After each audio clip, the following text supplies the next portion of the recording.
करोड़ के पॉपुलेशन में बिहार में हमारे शिक्षा मंत्री जी को एजुकेटेड लोग नहीं दिखता है। 15 करोड़ के पॉपुलेशन में हमारे बिहार में शिक्षा मंत्री जी को 9, 10, 11, 12 के शिक्षक नहीं दिखते हैं। 15 करोड़ के पॉपुलेशन में हमारे शिक्षा मंत्री जी को 1 to 5 के शिक्षक नहीं दिखते हैं। आखिर आप लोग क्यों नहीं पढ़ते हैं? आपकी गलती है कि हमारे शिक्षा मंत्री जी की गलती है? शिक्षा मंत्री जी की गलती आप कैसे दे पाओगे? क्योंकि हमारे बिहार के सिरमौर है, हमारे शिक्षा मंत्री एजुकेशन मिनिस्टर है, आपने खुद चुन करके इन्हें भेजा है, तो इनकी गलती कैसे दे दें? इनके पीछे लाखों लोगों का आशीर्वाद है, लाखों लोगों ने इन्हें चुन करके शिक्षा मंत्री बनाया, तो आप किस हक से आप कह सकते हो कि शिक्षा मंत्री जी की गलती है? ये सरासर आपकी गलती है। आपने चुना, आखिर इनकी जो है प्रभुत्ता, इनकी बुद्धि इतनी है कि 15 करोड़ लोग का वो नेतृत्व करते हैं और इन्हें 15 करोड़ लोगों में शिक्षित लोग नहीं नज़र आ रहा है। 15 करोड़ लोगों में इन्हें एजुकेटेड लोग नहीं नज़र आ रहा है। क्यों नहीं नज़र आ रहा है पता है? क्योंकि जब ये शिक्षक होंगे ना, तो उस समय में स्थिति ऐसे ही होती थी कि ग्रेजुएशन पास कर लिया, ये मैट्रिक पास कर लिया, इंटर पास कर लिया, चलो नॉर्मल था। लेकिन अब मैं आपको बोल दूं शिक्षा मंत्री जी, अब वो ऐसी परिस्थिति नहीं रही है। अब लोग बहुत ही ज़्यादा शिक्षित हो चुके हैं। बिहार की धरती डॉक्टर राजेंद्र प्रसाद को जन्म देती है, बिहार की धरती जयप्रकाश नारायण को जन्म देती है, बिहार की धरती जो है अनेक महापुरुषों को जन्म दे रही है। आप बोल रहे हो कि बिहार की धरती दिनकर की धरती है और आपको यहाँ पे शिक्षित लोग नज़र नहीं आ रहे हैं। तो कहने का मतलब है आपको शिक्षित लोग नज़र नहीं आ रहे हैं, तो इसका जो है क्या तात्पर्य करें कि तो हम लोग जो भी शिक्षक अभ्यर्थी हैं वो अब क्या करें? अब जो प्रधानमंत्री बोले थे पकोड़ा बेचो, आप लोग भी बोल दीजिए कि आप पकोड़ा बेचो, कुछ तलो, ये करो। क्या है कि हम लोग में तो एजुकेशन है ही नहीं। हम लोग ने तो ऐसे ही पास कर लिया, ऐसे ही सीटेट का एग्ज़ाम पास कर लिया, ऐसे ही बीएड कर लिया, ऐसे ही डीएड कर लिया। तो आप इस 4 पॉइंट को समझिए। हमारे माननीय शिक्षा मंत्री जी ने जो कहा, इन्होंने कहा कि 9, 10 में, 11, 12 में सीटें खाली रह जाती थी। भाई सीटें खाली इसलिए नहीं रह जाती थी कि आप जो है यहाँ पे लोगों में योग्यता नहीं है। सीटें खाली इसलिए रह जाती थी कि आपने स्टेट नहीं लिया। आप एक बार स्टेट लेके देखो, एक बार आप स्टेट लो, फिर आप अगर भर्ती करते इससे पहले ही स्टेट ले लेते, तब देखो कितना, यानी आप जो है स्टेट आप जनरल कर दो, देखो कितना कंपटीशन है बिहार में। आप स्टेट की परीक्षा नहीं लिए हो, आप जो स्टेट का बच्चा कम है तो सीट तो खाली रह ही जाएगी। आपका जो है नीति और नियम अगर बनाने का तरीका बढ़िया रहेगा ना, तो काहे सीट खाली रह जाएगी? तो आप कहने का मतलब ये है कि हमारे शिक्षा मंत्री जी को, जिन्हें ये साफ साफ कह दिया कि बिहार के लोगों में, बिहार के युवाओं में कहीं ना कहीं वो टेक्निकल नॉलेज नहीं है जो नॉलेज यूपी, झारखंड या अन्य राज्यों में है। हम ये आपको बता दें, अन्य राज्यों के जो भाई हैं जो भी, वो भी कहीं ना कहीं, देखिए, दुख जिसके घर में दुख होता है ना, उन्हीं को पता होता है। जो लाठियाँ डंडा खाता है ना, उन्हीं को पता होता है कि रोजगार क्या है।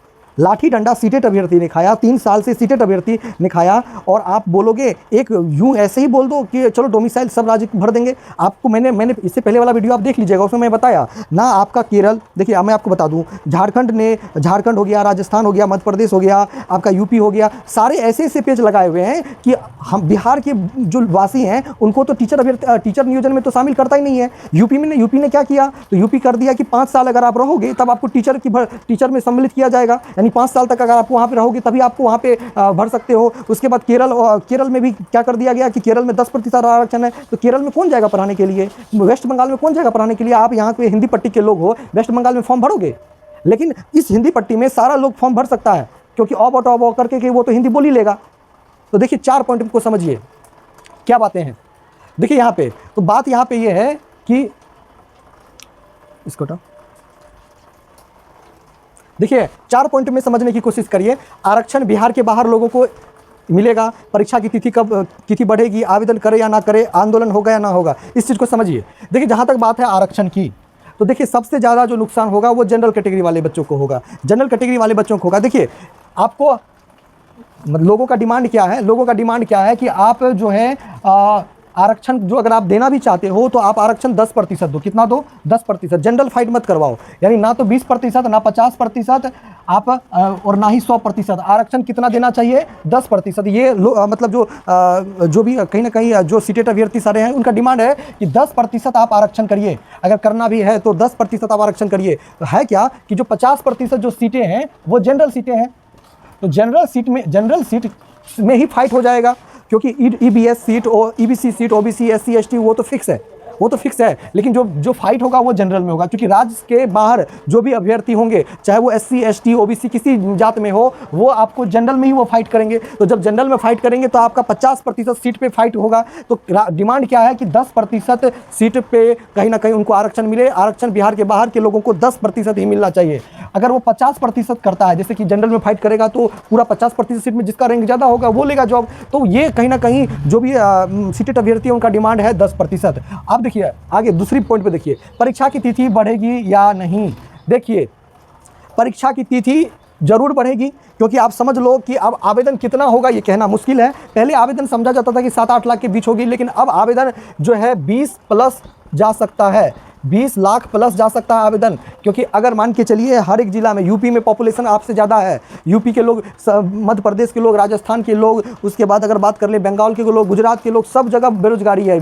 कहीं रोजगार कोई नहीं दिया, ना प्रधानमंत्री दिया, ना उस राज्य के मुख्यमंत्री ने दिया, तो सब बेरोजगार है। तो 20 लाख, जो 20 लाख से ज़्यादा आपके फॉर्म जा सकते हैं। तो आप बताओ कि इनको एग्ज़ाम जो है कितने टर्म में लेना पड़ेगा। तो इनको एग्ज़ाम 3 टर्म में लेना पड़ेगा। यानी कहने का मतलब है हर एक एग्ज़ाम उनको 3 टर्म में लेना पड़ेगा। तो 3 टर्म में लेने का मतलब आप समझ में आ गया कि एक दिन में 2-2 एग्ज़ाम अगर होगा, फिर भी इनको जो है लगभग 7 दिन 8 दिन एग्ज़ाम की प्रक्रिया चल जाएगी। तो आप समझ सकते हो कि परीक्षा की तिथि में बदलाव संभव है। ये मेरा मानना है, कि ये ऑफिशियल डाटा नहीं है, क्योंकि ये मेरा मानना है कि परीक्षा की तिथि में बदलाव होगा। दूसरी बात, आवेदन की तिथि बढ़ेगी। आवेदन करे या ना करे, रुक जाइए। मैंने पहले भी बोला कि 1 तारीख तक रुक जाना है, तब 1 तारीख से और बढ़ा लो, 4 तारीख तक आप रुक सकते हो आवेदन करने तक। लेकिन मेरा मानना है कि 1 तारीख के बाद ही आप सोचना कि आवेदन करने के लिए। और झेल झपाटा जितना था महिला अभ्यर्थी वगैरह, वो सब अब खत्म हो गया, क्योंकि अब कोई मतलब ही नहीं है तो डोमिसाइल का, तो आपको दिक्कत भी नहीं होगा। देखिए ये कुछ दिन पहले ये डिसीजन लिया गया है, जब विपक्ष नेता एक जगह बैठे ना, तब ये डिसीजन लिया गया है। उसमें झारखंड के मुख्यमंत्री थे, राजस्थान के मुख्यमंत्री थे, उसके बाद कांग्रेस के अलग अलग जो हिंदी पट्टी के जो भी थे सारे मुख्यमंत्री थे, सब ने ये बता दिया कि, उसके ममता बनर्जी थी, सब ने बता दिया कि भाई हमारे राज्य का तो दो, हमारे राज्य का भी आपका नाम हो जाएगा। तो नाम कर दिया। तो चलो ठीक है, सरकार का जो दृष्टि है वो अपना जो किया। अब लोगों का जो क्या करना है वो तो आप लोग जानेंगे। आवेदन करें या ना करें, तो अभी रुक जाइए। आप आवेदन करिएगा तो हो सकता है कि आप समस्या में पड़ जाइएगा।